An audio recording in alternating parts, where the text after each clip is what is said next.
In this video, I'm going to show you the 5 most profitable cleaning jobs that hardly anyone knows about and the one bonus niche that's so accessible you could start it today and build a 6 or even 7-figure business. If you're new here, I'm Margalit, the founder of Happy Home Helpers, a 7-figure remote cleaning business, and Rags to Riches University, where I teach people like you how to build a profitable cleaning business using nothing but a phone and laptop. This is my 1099 income statement from last year in 2024. And you can see that I made $1,377,800.93. So what I'm about to share with you comes straight from living it, not theory. And make sure you stick around to the very end, because while number 1 on this list will absolutely shock you, the bonus dish I'm going to share is the secret to growing my remote cleaning business to 7 figures in less than 15 months. Starting with number 5, post-construction cleanup. Contractors do clean up after they remodel a property, but here's the thing. They don't do a good job with the details. And that gap is why people pay big bucks for a professional cleaning service to come in and finish the job the right way. After construction or renovation, you're left with drywall dust in every corner, flecks of paint stuck to the floor, and debris scattered throughout the property. The contractor's crew may do a quick sweep, but they're not wiping down the walls, cleaning the light fixtures 10 feet up, or removing the thick layers of dust from the tops of the kitchen cabinets. That's where a post-construction cleaning crew comes in. You're not just tidying up. You're transforming a job site into a livable, move-in ready space. And clients will pay anywhere from $1,000 to $10,000 per job to get it done right, especially if they're in a hurry to move in. But here's what most people don't realize. Normal house cleaners aren't always cut out for this. Some are fantastic at deep cleaning a kitchen, but construction dust is a whole different beast. It settles into every surface, and it takes a lot of stamina and precision to get it out. So having some strong male cleaners on your crew for this helps a ton, because you may need people who can handle heavy trash loads, ladders, or equipment. Because this isn't just about wiping counters. It's often about scraping paint off floors or hauling leftover materials down to dumpsters. The beauty of this niche is that it's all about relationships. If you can get in good with a general contractor, a property developer, or even a house flipper who's constantly renovating, you'll get consistent work. Because here's the deal. In construction, timelines are everything. If the building inspectors come in tomorrow or tenants are scheduled to move in, that property must be spotless. And if you could be the company that never flakes, you'll never be short on jobs. And if you think contractors are willing to pay big money for cleaning, wait till you see what happens when families are desperate to clear out a home that's been buried under years of clutter. And that leads me to number 4 on my list, hoarding cleanouts. But real quick before I get into it, please like this video and follow if you want to see more content like this. Now, most people think a hoarding job is just a messy house, but here's the truth. Hoarding is a mental illness, and that means before you ever start hauling any trash, you need to come from a place from total support and zero judgment, because the hoarder already knows that there's a problem, and they're usually ashamed to even let you in.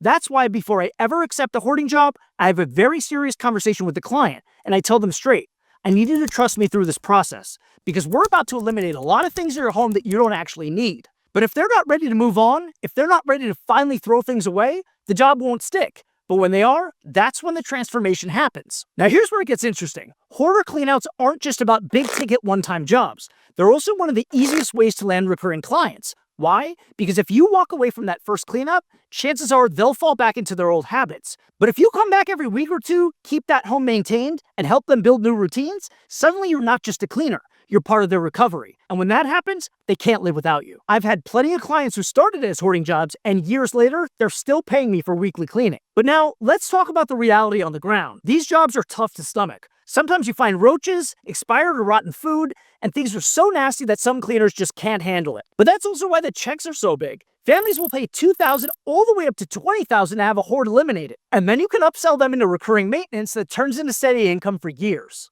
And if you think that's profitable, wait until you see what happens when regulations require a space to be sanitized every single day because humans' health is on the line. That's why number 3 on my list is medical biohazard cleaning. Every doctor's office you've ever walked into, every dentist, dialysis center, urgent care, someone has to sanitize that space every single day. And here's the thing, this isn't optional, it's compliance.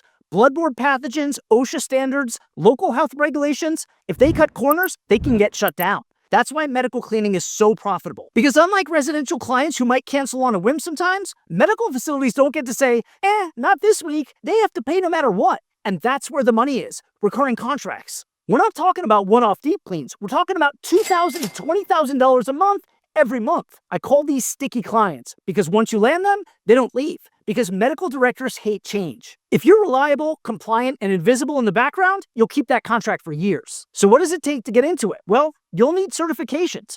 OSHA training, bloodborne pathogen handling, and biohazard disposable protocols. You'll also need liability insurance and a staff that you can count on to follow procedures without any errors. But here's the beauty. Because the bar is so high, the competition is low. Most cleaners don't want to hassle with this. But if you're willing to step into that gap, you can lock in contracts that pay like clockwork. And when you add up just a handful of these facilities, you're staring at 6 figures of predictable recurring revenue. But it's not glamorous work. You'll be wiping down surfaces, sanitizing exam rooms, sometimes disposing of needles or blood-contaminated waste. But it's consistent, it's recession-proof, and it's incredibly profitable. And if you think guaranteed income is nice, wait until you see what wealthy homeowners are willing to pay for white-glove cleaning service that feels more like hospitality than housekeeping. That's why number 2 on my list is luxury property cleaning. And here's the secret nobody tells you. Rich people don't want cheap cleaners. They want flawless service. They want white glove treatment, and they'll be happy to pay double or even triple for it. And when you step into a luxury home, you're not just dusting shelves. You're cleaning $10,000 chandeliers. You're polishing marble countertops that cost more than most people's cars. You're staging guest rooms so that they feel like 5-star hotels. And that's why the paychecks are massive. We're talking about $500 to $2,000 a visit, recurring weekly or bi-weekly. That means one good client could be worth $112,000 a year. But here's the real opportunity. When you serve this market, you're not competing with budget cleaners on Craigslist. You're playing in a completely different league. These families in these homes, they don't shop for the cheapest. They shop for trust, for detail, and for reliability. Now let me give you an amazing tactic that most people overlook. You gotta form partnerships with high-end interior decorators. Think about it. Decorators work with the exact same clients. They're trusted to design multi-million-dollar homes. And when the project is done, guess who the homeowner asks? Who should I hire to keep all this beautiful furniture, my drapes, and the fabric in perfect condition? If you're the cleaner that the decorator recommends, you just skipped the line and landed a dream client. And once you're in, the decorator keeps sending you more and more. But you have to look the part. Your brand, your website, even the way your team shows up. It all has to scream professionalism and premium. You gotta add touches like fresh flowers, folded towels, or laundry service, and suddenly you're not just cleaning, you're providing a lifestyle. And once you land one client in a high-end neighborhood, the doors start opening fast. Because wealthy people talk, they ask their friends who they trust, and if you deliver, you'll be cleaning half the block before long. It's aspirational, it's lucrative, and it's surprisingly simple. The work isn't harder, it's just more detailed. And the clients, they're willing to pay top dollar because peace of mind matters more than saving a few bucks. But if you think rich homeowners pay a lot, wait until you hear about families who are forced by tragedy to hire cleaners. And those jobs could pay as much per hour as a heart surgeon makes. Because when tragedy strikes, a murder, a suicide, or an unattended death, someone has to step up and restore the home. And that someone gets paid like a surgeon. That's why number 1 on my list is crime scene and trauma cleanup. This is by far the most profitable and the most intense niche in the entire cleaning industry. And here's why it pays so much.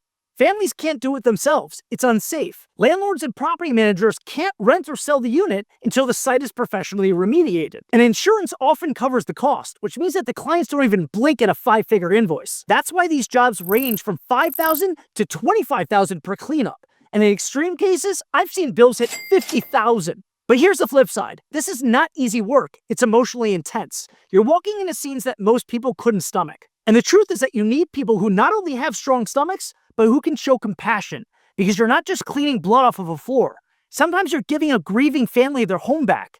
You're helping them close a painful chapter. So what does it take to get into this? Well, you'll need training. OSHA bloodborne pathogen certification, and sometimes even hazmat level training that can mostly be done online. You'll also need some equipment. Full respirators, suits, chemicals, and access to biohazard disposable facilities. And to get these jobs, you're going to need referrals. You've got to build relationships with funeral homes, insurance adjusters, police, and fire departments. They're the ones who could send work your way. But here's what almost nobody realizes. There's very little competition.